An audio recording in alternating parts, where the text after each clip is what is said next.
किसे जिया पलोटे काला नाग हो, हाय राम।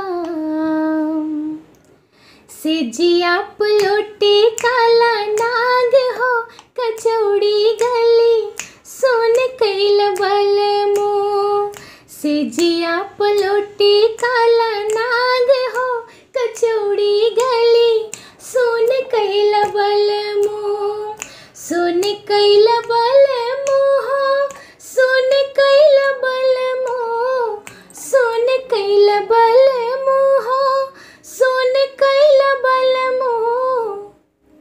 त मिर्जापुर कैला गुलजार हो, कचौड़ी गली सोन कैल बल मुँह।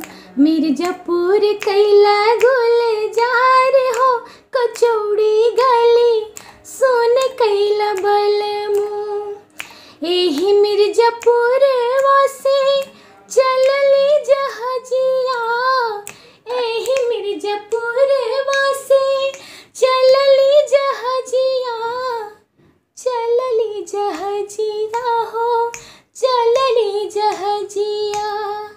एही मिर्जापुर वासे चलली जहाजिया, हाय राम। तसैया चली गईले रंगून हो, कचौड़ी गली सोन कैल बल मुँह। सैया चली गईले रंगून हो, कचौड़ी गली सोन कैल बल मुँह।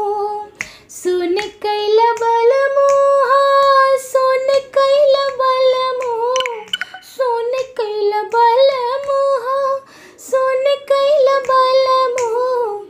मिर्जापुर कैला गुलजार हो, कचौड़ी गली सोन कैल बल मुँह। मिर्जापुर कैला गुलजार हो, कचौड़ी गली सोन कैल बल मुँह। नमस्कार, प्रणाम। हम प्रियंका पायल लोक गायिका रउआ सबके सावन मास के ढेर सारा शुभकामना देत बानी। रउआ सबके जीवन में ऐसा ही हरियाली बनल रहो।